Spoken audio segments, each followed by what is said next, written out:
볼지어다 내가 문 밖에 서서 두드리노니 누구든지 내 음성을 듣고 문을 열면 내가 그에게로 들어가 그와 더불어 먹고 그는 나와 더불어 먹으리라. 아멘. 예수 동행 운동을 지난 한 12년 이렇게 해오면서 우리 교우들에게도 또 어디 가서든지 나는 죽고 예수로 사는 십자가의 복음과 주님 마음에 계신 주님과 온전히 동행하는 삶을 전해왔어요. 근데 안타깝게도 한 세 부류의 사람들이 그 말씀을 참 제대로 반응을 못 하시는 분들을 보았습니다. 첫 번째 부류의 분은 뭐 뻔히 다 아는 걸 왜 또 이야기하느냐, 그런 반응들이신 분이 계셨어요.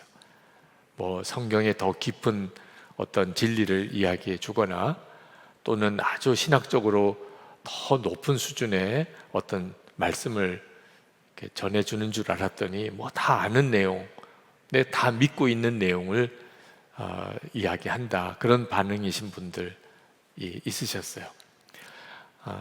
근데 이제 한참을 지나서 이렇게 만나면 그때는 그렇게 느껴졌는데 왜 내가 그때 다 내가 안다고 생각했을까? 나는 다 믿고 있다고 그렇게 내가 생각했을까? 지나고 보니까 나에게 정말 필요한 것이 그 말씀이었다. 뭐 그렇게 반응하시는 분들을 봅니다. 또 한 부류의 분은 막 화를 내는 분들이 계세요.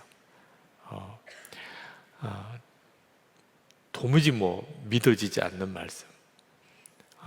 그런 말씀은 목사님이나 믿으시라. 나는 꼭 나는 죽고 예수로 산다 안 해도 그동안 예수 잘 믿고 살았다. 주님과 온전히 동행하는 삶, 그게 생각처럼 쉬운 게 아니다. 꼭 그래야만 되는 거냐. 이렇게 반응하시는 분들이 계셨어요. 어느 교회는 여선교회 회장님이 첫 번째 시간에 그게 너무 화가 나고 분했다고 하는 분도 계시고, 저에게 막 항의 메일을 보내는 분도 계시고,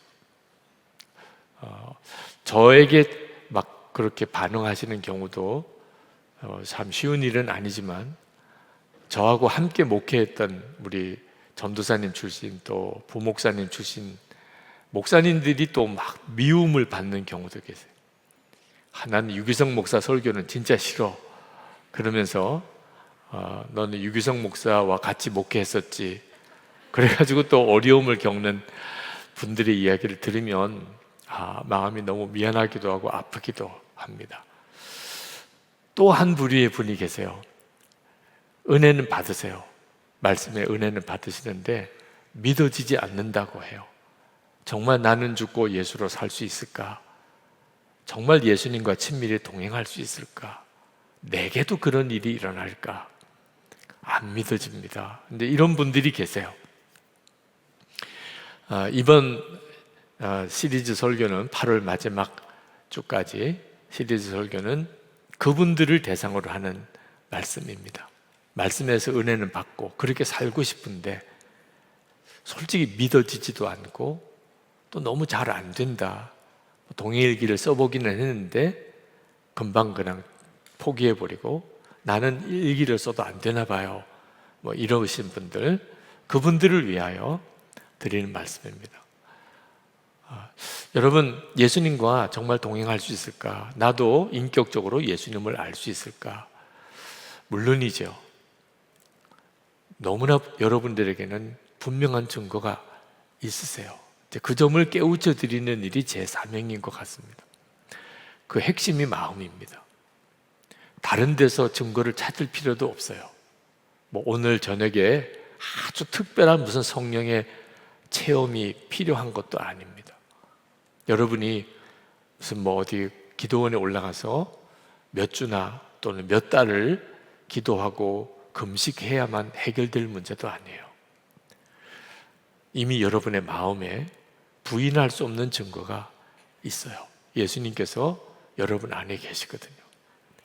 그러니까 예수님과 친밀히 동행하는 것은 어려운 일도 아니고 특별한 사람에게만 허락된 일도 아닙니다. 내일이나 다음 주에 여러분에게 그런 은혜가 임할 것도 아니에요. 이미 여러분 안에 임했고 지금도 여러분이 누리고 있는 거, 여러분이 확인할 수도 있는 거예요. 그런데도 믿어지지 않는다. 그러니까 참 답답한 거죠.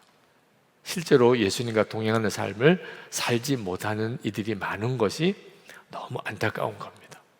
우리는 예수님을 그냥 막연히 믿고 그저 주일이면 교회 와서 예배드리고 교회 생활하라고 부름을 받은 게 아니에요. 우리는 예수님과 함께 날마다 함께 식사하는 관계, 그게 성도의 진정한 삶의 모습이에요. 예수님과 함께 매 끼니마다 주님과 함께 식사하는, 혼밥이라고도 표현하더라고요. 혼자 밥 먹는 그런 문화가 요즘에는 굉장히 확산되고 있다는데, 예수 믿는 성도는 혼밥이 없어요. 혼자 밥을 먹어도 주님과 함께 하니까. 다른 분들하고 같이 식구들이나 친구들이나 교우들하고 같이 식사할 때도 당연히 주님과 함께 식사하는 관계예요. 주님이 그와 더불어 먹고 그는 나와 더불어 먹으리라. 이게 성도에게 주신 약속이에요. 우리 마음이 오셨으니까 그 일이 이루어지는 거예요. 이건 엄청난 복입니다. 하나님, 무슨 돈 문제가 해결되게 해주세요. 우리 자녀가 잘 되게 해주세요. 건강이 회복되게 해주세요. 기도 제목이 참 많지만 주님이 나와 함께 계신 것에 눈이 뜨이고 나면 이제는 그런 문제들이 다 의미가 없어진다고 느껴져요. 왜냐하면 그 모든 것을 다 가지고 계신 그분이 함께 계시니까. 주님과 함께 동행하는 거 하나면 모든 문제의 답이 다 온 거죠. 그렇죠? 어린 아이에게 있어서 배가 고프든 몸이 아프든 혼자 있어서 무섭든 답은 엄마가 오는 거잖아요. 그죠? 엄마가 오면 어린애에게는 모든 게 답이 된 거잖아요. 우리에게 꼭 그와 같고, 그리고 하나님은 그 약속을 신실하게 지키셨어요. 여러분이 그토록 기도하는 제목은 아마 시간이 좀 걸려야 이루어질 수도 있습니다. 재정적인 문제, 건강 문제, 진로 문제, 가족의 구원 문제, 여러 가지가. 하나님께서 우리에게 어려움을 주실 때는 유익이 없는데도 주시는 경우가 없어요. 제이미 테일러 선교사님이 대화를 나누는 중에 하나님의 부흥에는 세 가지 요소가 반드시 있더라는 거예요. 하나는 말씀이고, 하나는 기도고, 또 하나가 고난이더라는 거예요. 중국 교회를 섬겨보니까 하나님의 부흥과 은혜의 역사에는 이 세 요소가 반드시 필요하더라고요. 그 말씀을 같이 나누면서 참 맞다고 싶었어요. 우리는 고난이 싫지만 고난이 없이는 은혜의 눈이 열리고 사람이 변화되고 부흥이 오는 경우가 없어요. 그래서 하나님이 잔인하셔서 우리를 힘들게 내버려 두시는 게 아닙니다. 유익이 없다면 더 이상 우리에게 고난을 주시지 않을 거예요. 유익하니까.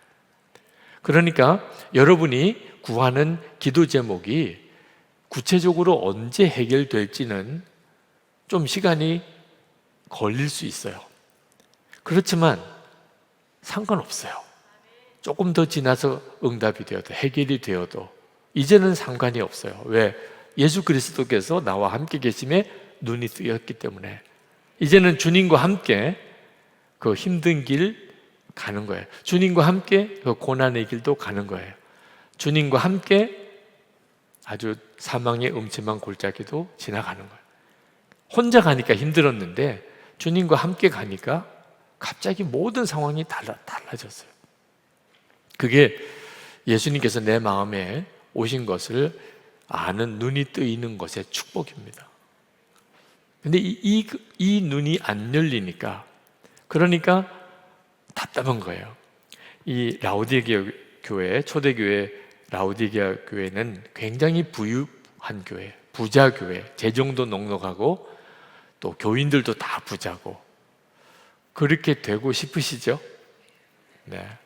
선한 목자 교회가 라오디게아 교회 같이 부자 교회가 되고 교인들은 다 부유하게 그렇게 될지어다 이렇게 축복하면 좋으시겠죠? 참 안타까운 것은 라오디게아 교회가 그렇게 은혜로운 교회가 아니었다는 거예요.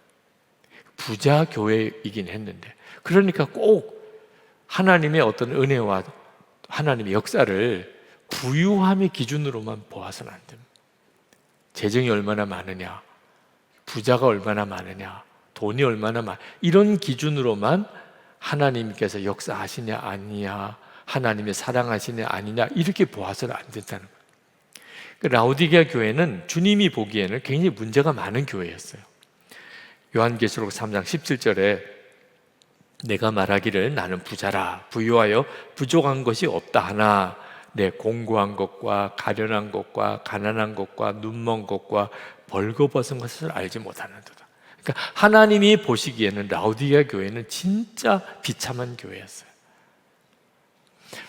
지금도 마찬가지로 우리 눈에 보이는 것과 하나님이 보는 것이 똑같지 않습니다. 그 점을 정확히 보지 못하면 큰일 나요. 근데 라오디게아 교회가 왜 이렇게 비참한 교회가 된 거죠? 예수님이 라오디게아 교회 안에 들어오지 못하시고 라오디게아 바깥에서 두드리기만. 문을 좀 열어다오, 문을 좀. 그게 오늘 말씀이에요. 요한계시록 3장 20절 볼지어다 내가 문 밖에 서서 두드리노니 누구든지 내 음성을 듣고 문을 열면 내가 그에게로 들어가 그와 더불어 먹고 그는 나와 더불어 먹으리라. 그러니까 라오디게아 교회에 예수 믿는 사람들, 그들도 교회였어요. 그게 기가 막히죠. 예수님은 라오디게아 교회에 못 들어가시는 거예요. 그리고 바깥에서 계속 두드리기만 하시는 거예요. 이런 형편의 교회니까 우리 주님이 보시는 눈에는 라오디게아 교회는 진짜 영적으로 비참한 교회, 끔찍할 정도로. 지금도 교회가 많죠. 근데 외적으로 보는 교회와 주님의 눈에 보이는 교회는 완전히 다르다는 걸 알아야 돼요. 그 구분이 어디서 오냐면 마음이 활짝 열려서 주님이 그 사람 속에, 그 교회 속에 들어가 계시냐, 그게 기준이에요. 여러분이 신앙생활을 하면서 예수님이 여러분 안에 들어와 계시다면 모든 것에 답은 다 온 거예요. 정말 기뻐하고 감사하고 사랑만 하며 살면 되는 거예요. 근데 그 점이 문제인 거예요. 오늘 말씀 속에 참 눈물겹게 안타까운 것은 내가 문 밖에 서서 두드리노니, 이 말씀입니다. 여러분, 문이 열리지 않아서 또는 애들이 자서 계속 바깥에서 문을 두드려 본 경험이 있습니까? 누가 여러분을 의도적으로 내보내고 문을 걸어 잠궜고 여러분이 계속 문 열어달라고 거기서 이렇게 막 안타깝게 문이 열리기를 두드려 본 적이 있나요? 그 심정을 여러분이 좀 느껴보셔야 돼요. 예수님의 심정이니까. 지금 우리 가운데 계시는 주님의 마음이 그런 마음이시라는, 들어가고 싶은데 그런데 열어주질 않는 거예요. 문을 안 여는 겁니다. 여러분 생각에는 내가 왜 문을 안 열었지? 나 얼마든지 문을 열고 있는데 제발 좀 나는 주님 만나고 싶고 주님 내 안에 우리 가정에 오시면 좋겠고, 그런데 왜 문을 안 연다고 그러지?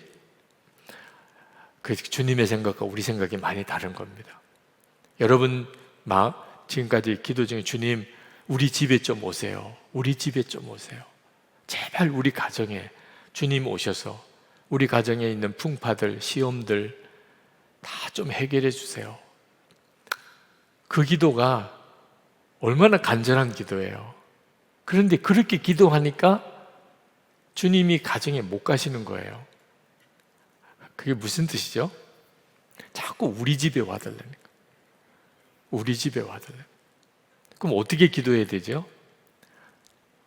이제부터는 내가 주님의 집에 가는 겁니다.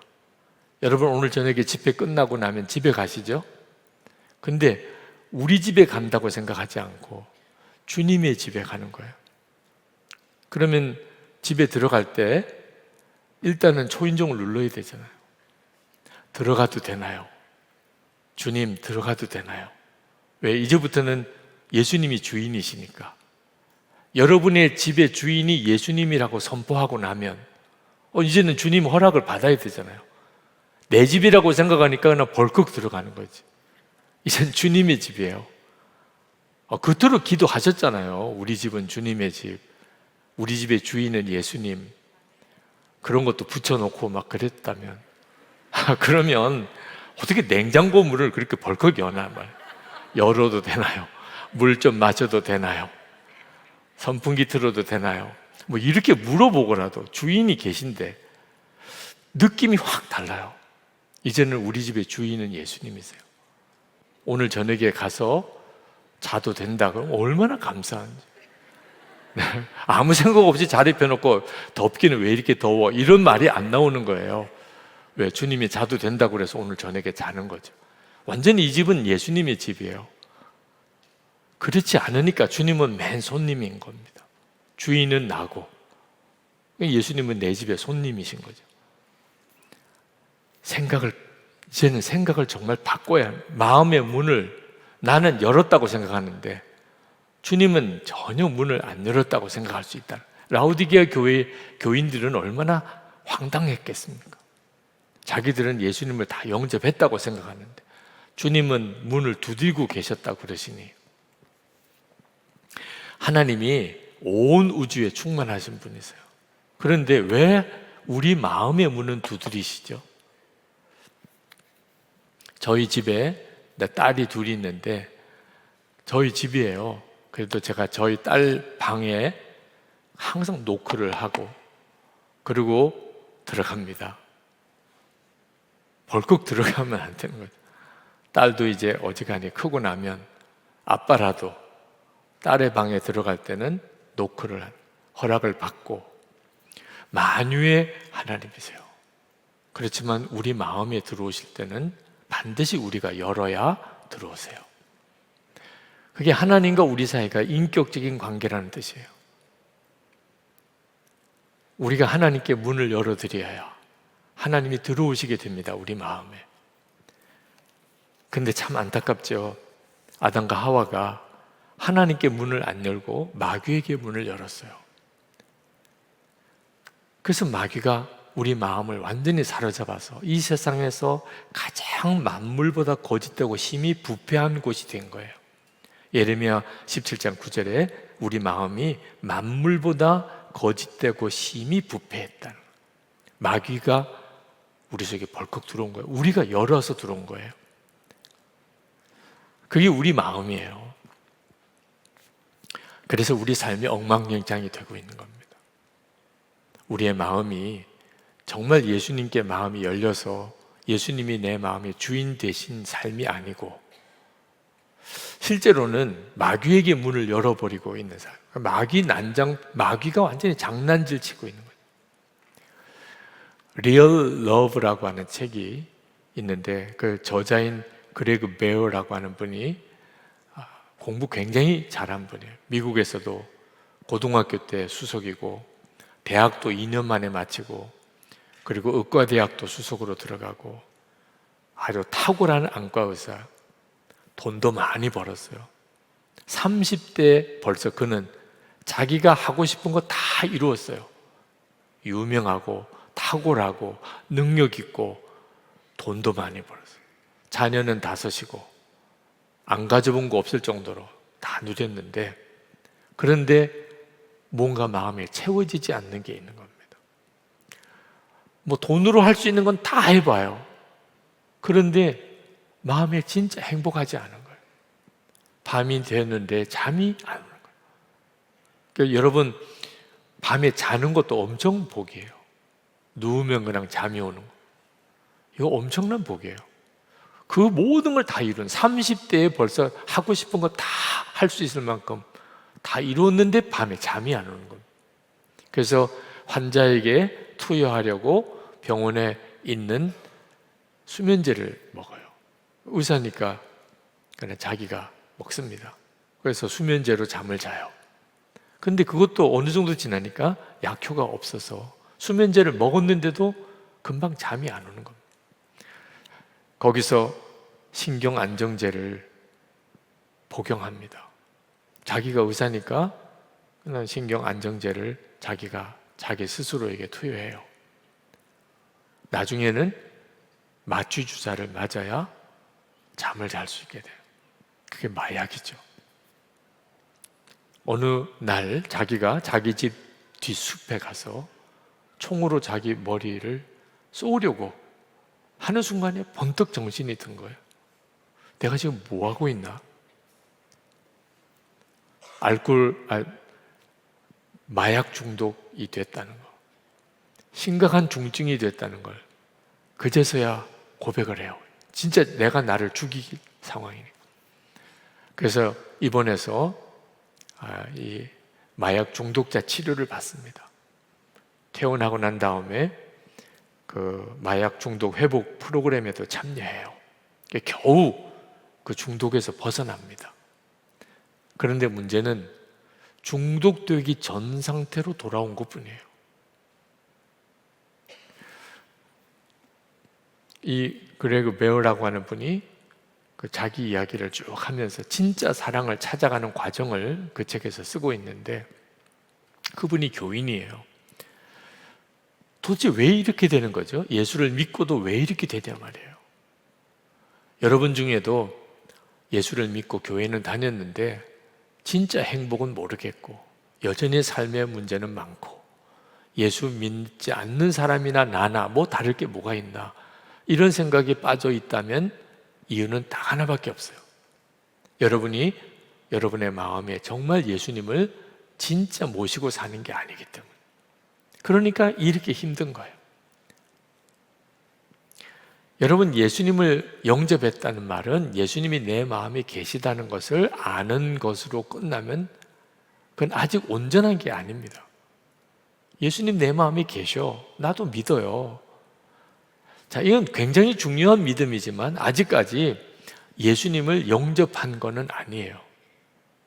예수님이 내 마음에 계실 뿐만 아니고 내 안에서 나를 인도하실 수 있어야 돼요. 예수님을 영접한 이유는 딱 하나예요. 예수님께 내 삶을 인도해 달라고. 그래서 영접하는 거예요. 내 삶을 인도해 달라고. 그런데 예수님을 영접해서 예수님 내 안에 계셔. 그러고는 살기는 잘 마음대로 살아요. 내 하고 싶은 거, 내 가고 싶은 거, 말이나 행동 전부 다 내 하고 싶은 대로 사는 거예요. 이 사람은 진짜 예수님을 영접했다고 말할 수가 없어요. 라오디게아 교회 교인처럼 지금 예수를 믿고 있는 거예요. 예수를 믿는다고 생각하지만 실제로는 안 믿는 거죠. 갈라디아서 5장 16절 18절에 보면 우리 속에 성령과 마귀가 계속 역사한다고 이야기를 합니다. 16절에 보면 내가 이르노니 너희는 성령을 따라 행하라. 그리하면 육체의 욕심을 이루지 아니하리라. 우리 속에 성령의 역사와 육체의 욕심이 같이 막 움직이고 있어요. 그러니까 예수님을 영접했다는 말은 이제부터는 성령을 따라 행하는 사람이 됐다는 거예요.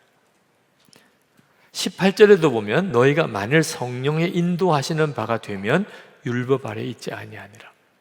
성령이 그냥 계시다는 말을 하지 않았어요. 성령을 따라 행하라. 성령의 인도하시는 바가 되면 그렇게 말씀하신 거예요. 그러니까 여러분이 예수님을 정말 영접했다면 반드시 어디까지 가야 되는 거냐면 주님이 인도하시는 삶을 살아야 돼요. 이제부터는 주님이 이끄시는 삶을 살아야 되는 거예요. 그러면 마귀의 역사나 육신의 역사에 사로잡혀 살지 않게 됩니다. 비로소 예수 믿는 게 이렇게 좋은 거구나. 이렇게 되는 거예요. 목자가 있는 양의 삶을 살게 되는 거죠.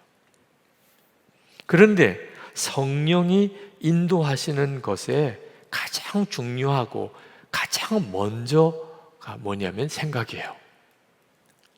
여러분, 성령의 인도하심을 따라 사는 거 살고 싶으시죠? 그죠? 성령의 이끄심을 따라 살고 싶어요. 주님이 좀 어디로 가라고 말씀을 좀 해주시면 좋겠어. 그런데 어디서부터 시작을 해야 되냐면 생각에서부터예요. 주님이 나에게는 응답을 안 해주시네요. 나는 주님의 인도함을 받고 싶은데, 그런데 주님은 명확하게 어디로 가라, 무엇을 하라 말씀을 안 해주세요. 그러는 경우가 없어요. 주님은 이미 여러분 속에 여러분을 인도하고 싶어 하세요. 근데 어디서부터냐? 생각에서부터요. 생각에서부터 인도를 받지 못하면 그 다음 단계로 나갈 수가 없어요. 여러분이 생각하기에는 뭐 가게를 해야 되나, 직장을 다녀야 되나, 그냥 기다려야 되나, 뭐 동쪽으로 가야 되나, 서쪽으로 가야 되나, 가게를 하면 뭐 옷가게를 해야 되나, 음식 가게를 해야 되나, 김씨인가 이씨인가. 우리는 항상 그렇게 인도함 받기를 원해요. 근데 그게 안 된다고 많은 분들이 고민해요. 명확하지가 않다는 거예요. 하나님이 뭘 도대체 하라는지 잘 모르겠다고. 그런데 이제부터 잘 한번 들어보세요. 여러분 속에 주님은 인도하기를 시작하시는데 무엇부터 인도하시냐고? 생각부터 인도하세요. 거기서부터 인도를 받아야, 그래야 주님이 이끄심이 점점 더 명확해집니다. 사실 옷가게나 음식가게는 별로 중요하지가 않아요. 그래서 명확하게 말씀 안 하시는지도 몰라요. 주님이 정말 원하시는 것은 여러분의 마음의 생각이 주님이 이끄실 수 없다는 거예요. 여러분, 아주 난치병에 걸렸는데 도무지 고칠 수가 없어요. 그런데 세계에서 이 병을 고칠 수 있는 딱 한 사람의 의사가 있다는 거예요. 그걸 알았어요. 그리고 어렵게 연락도 되고 오라는 거예요. 자, 그 의사를 만나면 내 병은 이제 고침을 받게 돼요. 얼마나 좋아요, 그죠? 정말 기쁘죠? 이제는 고쳐지는구나. 자, 여러분, 그런 의사가 있다는 것을 알고 그런 의사를 만난 것이 너무 기쁘지만 그렇다고 병이 고쳐진 건 아니에요. 이제 어떻게 해야 되죠? 그 의사를 찾아가서 그 의사가 처방해주고 지시하는 대로 따라가야 뭐 고침을 받든지 할 거 아니겠습니까? 수술을 하라든지 약을 먹으라든지 뭐 요런 뭐 훈련을 운동을 하라든지 음식은 욕을 먹으라든지, 그러면 이제 그 다음에 고쳐지는 거죠. 우리가 예수님을 영접한 게 그와 똑같은 거예요. 내 삶을 완전히 해결해 주실 분이 예수님이신데 죄만 사하신 게 아니고 삶 전체가 정말 주님의 열매가 맺어지는 삶을 살게 해주실 분, 예수님이 그분이시다. 얼마나 감사해요. 주님은 내 인생을 바꾸실 수 있어요. 아멘입니까? 그런 주님을 우리는 알게 됐고 그 주님이 우리 마음에 오셨어요. 와, 이젠 뭐 걱정 끝났죠. 뭐. 네. 문제 많고 답답해도 만왕의 왕이신 주님이 내 안에 오셨어요. 여러분 여기 계신 게 그 증거예요. 그죠? 너무 놀라워요. 그러나 이렇다고 해서 내 인생이 바꿔지는 건 아니에요. 예수님이 내 안에 오셨다고만 해서 인생이 바꿔지는 게 아니에요. 그래서 많은 분들이 막 답답해하고 헷갈리는 거예요. 이제는 어떻게 해야 되죠? 주님을 따라가야 하는 거예요. 예수님이 내 안에 진짜 오셨다. 그 주님이 내 안에 오셨다면 이제는 내가 주님을 따라가야. 그러면 가정이 다 바뀌고 일터가 달라지고 이런 역사가 일어나요. 포도주가 되고, 물이 포도주가 되고 오병이의 기적이 일어나고 풍랑 위를 걷고 성경에 나온 모든 일들이 내 삶 속에 일어나는 것을 경험하게 돼요. 그런데 안타깝게도 많은 성도들이 예수님이 내 안에 오셨다는 것 정도를 믿는 데서 끝. 그리고는 가장 중요한 생각에 도무지 통제가 안 되는 거예요. 마귀는 우리 눈에 보이지 않아요. 그러나 마귀가 주는 생각으로 마귀가 역사하는 걸 알아요. 예수님이 내 안에 계신 것을 눈에 볼 수는 없어요. 근데 예수님이 주시는 생각으로 주님이 내 속에서 역사하시는구나 알아요.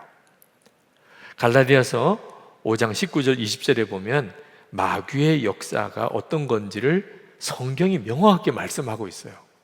음행과 더러운 것과 호색과 우상숭배와 주술과 원수 맺는 것과 분쟁과 시기와 분냄과 당짓는 것과 분열함과 이단과 투기와 술취함과 방탕함과 또 그와 같은 것들이라.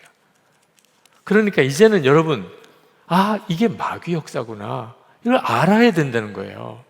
여러분 속에 만약에 누구에게 시기하는 마음이 생겼어요. 시기할 수도 있지. 이렇게 이제 생각하면 안 된다는 거예요. 그러니까 주님을 영접했다고 그러면서 매 헷갈리는 삶을 사는 거예요. 마귀가 주는 생각이구나. 말씀으로 확인이 됐으니까. 화가 나요. 분이 나요. 이게 마귀의 역사구나. 교인들끼리도 우리끼리, 그렇죠? 또 이렇게 끼리끼리 당짓는 거, 이거 마귀 역사구나. 여러분, 이거 분별할 줄 알아야 되는 거예요. 어느 여성도가 남편의 꿈을 꾸고 찾아오셨어요. 그러니까 옆자리에서 자는 남편이 막 이렇게 신음을 하더래요. 그래서 보니까 뱀이 남편을 막 칭칭 감고 있는 거예요. 얼마나 소름 끼쳐요. 그 옆자리에서 뱀이 남편을 칭칭 감고 있는 꿈을 꾸고는 소스라치게 놀라서 깼어요. 그래서 이거 도대체 무슨 꿈일까? 좋은 꿈은 분명히 아니잖아요. 근데 나중에 남편이 간음한 일이 드러났어요. 그러니까 음란에 사로잡혀 있는, 음란에 사로잡혀 있는 그것을 영적인 어떤 형상으로 아내가 그걸 본 거예요. 그 남편 되는 분을 만나서 이제 상담을 했는데, 그분도 뭐 교회를 나오고 계신 분인데 본인이 그렇게 이야기하더라고요. 제가 잘못했습니다. 제가 잘했다는 말은 아닙니다. 그러나 살다 보면 그럴 수도 있잖아요. 와, 이거 진짜 정말 분별이 안 되는 거예요, 본인이. 그러니까 영적인 눈이 뜨여서 보고 나면 기절할 정도예요. 자기가 지금 이게 뱀에게 칭칭 감겨 있다면 살려달라고 안 할 사람이 누가 있어요. 근데 영적으로 지금 그런 상태인데 사람이 살다 보면 그럴 수도 있지, 뭐 한 번의 실수, 뭐 이런 식으로 표현을 하는 거예요. 이제는 여러분의 일어나는 생각 자체가 영적인 뿌리가 있다는 걸 알아야 돼요. 그러니까 마귀가 주는 생각을 단호하게 거절해야 하는 겁니다. 분별을 정확하게 해야 하는 거예요. 성령의 역사는 역시 성경에 구체적으로 나와 있어요. 이거는 성령의 역사다. 어떤 거죠? 갈라디아서 5장 22절에서 23절. 사랑과 희락과 화평과 오래 참음과 자비와 양성과 충성과 온유와 절제라. 요 9가지는 뭐 물어보나 마나 이게 성령의 역사구나. 자세하게 이제 갈라디아서를 강의해서 하나하나를 설명을 드리지 시간이 안 돼서 좀 아쉽지만 이미 여러분들이 여러 차례 성경 공부를 했던 내용이니까 그냥 핵심만 말씀을 드리는 거예요. 내 마음에 지금 일어나는 생각이 뿌리가 있어요. 마귀가 그 원인인 경우가 있고 주님이 그 생각의 원인인 경우가 있다는 거예요. 그럼 여러분이 예수님을 영접했다는 말은 무슨 뜻이에요? 그동안에는 마귀가 주는 생각을 모르고 그냥 품었어요. 사람은 그런 생각도 할 수 있는 거지 뭐. 아니라는 거예요, 이제는. 그건 완전히 마귀에게 사로잡혀 간다는 뜻이에요. 그러면 주님이 주시는 생각을 따라가야 한다. 그게 예수님을 영접했다는 뜻이에요. 이제부터 여러분이 예수님을 영접했다는 말은 무슨 일이 있어도 주님이 주시는 생각을 품고 산다. 그것부터 해보라는 거예요. 어떤 상황이든 무슨 일이 나든 주님이 주시는 생각을 품어요. 화가 엄청 났어요. 어떤 생각을 품을 거냐? 마귀가 주는 생각을 품을 수도 있고 주님이 주는 생각을 품을 수도 있어요. 막 유혹이 와요. 막 음란의 유혹이 와요. 그럴 때 어떤 생각을 품을 거냐는 거예요. 어떤 사람에 대해서 너무 잘못한 걸 봤어요. 그 사람을 막 미워하고 정죄하는 마음이 일어나요. 역시 어떤 생각을 품을 거냐. 여러분이 예수님을 진짜 영접했다면 반드시 주님은 그 상황에서 여러분이 어떻게 가야 될 것에 대해서 말씀하세요. 그때 주님의 생각을 품고 살면 그때부터 여러분의 삶은 주님이 여러분의 인생 전체를 바꾸시는 역사가 일어나게 돼요. 그러기 위해서 성경을 보는 거예요. 절대로 마음은 비워서 해결되는 게 아닙니다. 나쁜 생각, 악한 생각, 이걸 비우라. 많은 종교가 마음을 비우는 것에 대해서 말을 해요. 굉장히 위험한 거예요. 왜? 마음을 비우면 악한 게 더 들어와요. 예수님이 비유로 말씀하셨어요. 빈집의 비유에 7 귀신이 더 들어와요. 비워져 있으니까. 우리에게 필요한 건 채우는 거예요. 악한 생각을 버리고 주의 말씀으로 내 생각을 채우는 겁니다. 그러니까 더러운 생각 버려야지, 음란한 생각 버려야지, 미운 생각 버려야지, 화나는 생각 버려야지, 이러지 말고 말씀을 채우는 겁니다. 빛이 비치면 어둠은 사라져요. 저 같은 경우는 그냥 갈라디아서 2장 20절 말씀 하나를 하여튼 죽으라고 암송해요. 어떤 상황, 어떤 시험이 오든 주님의 뜻을 분별하고 싶고, 내 마음이 너무 요동하는 것 같고 도무지 내가 왜 이러나 이런 싶은 생각이 올 때도 있고, 그럴 때 갈라디아서 2장 20절 말씀을 암송해요. 내가 그리스도와 함께 십자가에 못 박혔나니 이제는 내가 사는 거 아니요 내 안에 그리스도께서 사시는 것이다. 이제 내가 육신 가운데 사는 것은 나를 사랑하사 나를 위하여 자기 생명을 내어주신 하나님의 아들을 믿는 믿음 안에 사는 것이라. 참 놀랍습니다. 마음이 탁 붙들려. 내가 왜 조금 전까지 그렇게 흔들렸나 싶은 생각이 들 정도로. 여러분이 새벽마다 말씀 묵상을 목사님의 인도함을 받아서 새벽 기도에 나와서, 요즘에는 영상으로들도 어디서든지 참여할 수 있잖아요. 300일 성경 통독을 제 목소리가 또 듣기 싫어서 그러시면 다른 음성도 있어요. 네. 여러 목사님 음성도 다 나옵니다. 그러니까 듣고 싶으신 목사님 음성으로라도 들으시면. 하여튼 말씀이 지금 우리 가운데 역사하시는 주님이세요. 그리고 하나, 마음을 활짝 여는 겁니다. 우리가 예수 동일기 나눈 방을 하는 이유는 마음을 열기 위해서 그런 거예요. 여러분, 마음을 여는 일이 왜 중요하냐면 마귀가 자리를 못 잡는 거예요. 마귀가 원하는 것은 계속 마음을 닫고 지내라. 그래야 자기가 마음에 자리 잡아도 드러나지 않게 되는, 숨으려고 하는 거예요. 동일기를 쓸 때 이렇게 나눈 방에서 계속 나누는 일은 쉬운 일은 아니죠. 목사인 저도 쉬운 일은 아니에요. 매일 일기를 우리 나눈 방에 부목사님, 장로님들, 선교사님들 다 함께 이렇게 나누도록 지난 12년을 그렇게 살았어요. 근데 그러면서도 나눈 방에 계속 일기를 계속 올리는 이유는 하나예요. 제가 육신의 유혹과 제 마음의 어떤 악한 충동에 얼마나 약한 존재인가를 아니까.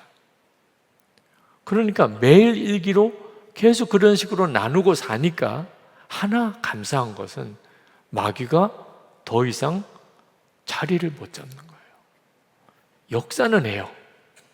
지금도 역사를 해요. 그렇지만 자리를 못 잡는 거예요. 일기를 쓸 때 만약에 혼자서만 쓴다면, 안 쓰는 사람은 더 그렇겠지만 하여튼 뭐 혼자서 써요. 난 누구에게 나누고 싶지 않아.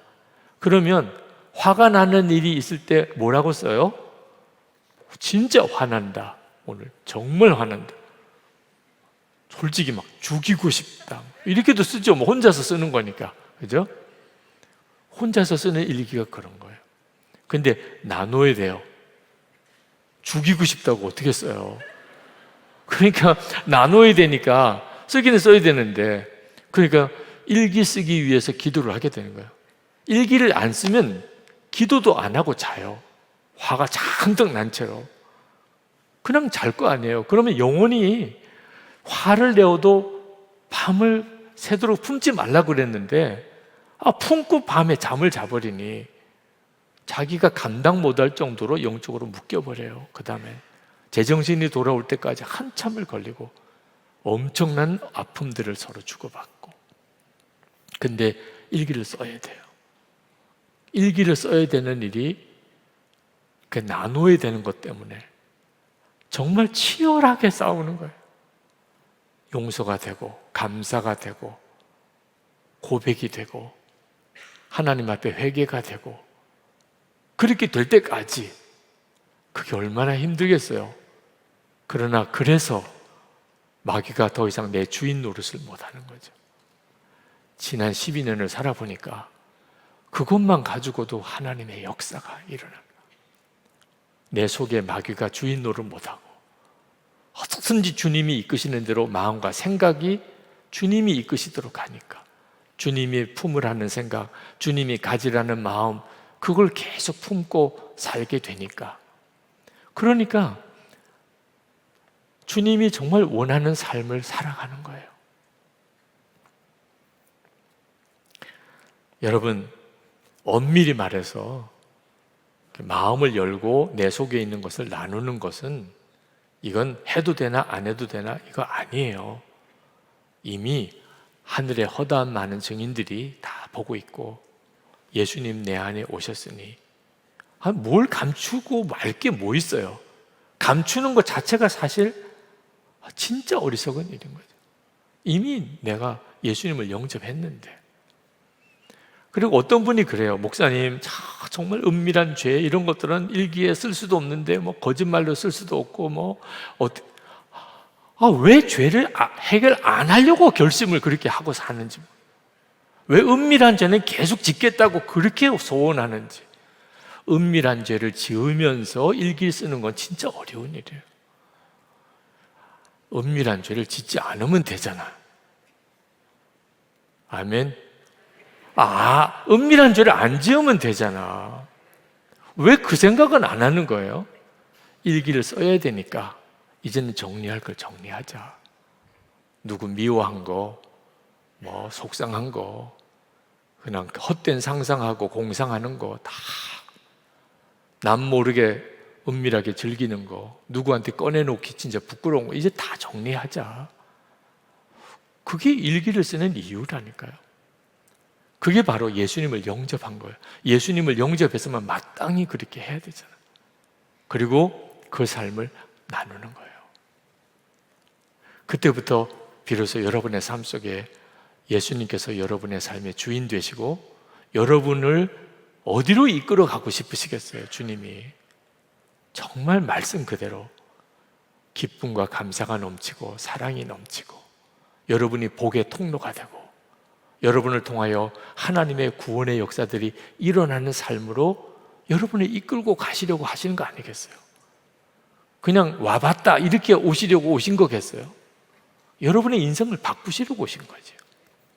오늘 마음을 활짝 열었어요 주님. 제발 이렇게 생각하지만, 열었는데 안 오시는 게 아니라는 거예요. 주님이 내가 마음을 활짝 열라는 것은 생각부터 나한테 복종해라는 거다. 생각부터. 안 된다, 못하겠다 하지 말고 기뻐해라, 감사해라, 용서해라, 사랑해라. 아멘. 주님 그렇게 하겠습니다. 마귀가 주는 생각은 사탄아 물러가라, 그렇게 하셔야 돼요. 여러분 마음속에 어떤 죄의 생각이 들어오기 시작하면 사탄아 물러가라. 여러분이 도무지 해결하기 어려운, 너무 정말 끈끈한 여러분의 어떤 고집스러운 생각이 있다면, 주님 나는 죽었습니다. 유기성은 죽었습니다. 그래서 복음이 있는 거거든요. 그 다음에 하나님이 역사하실 걸 믿으세요.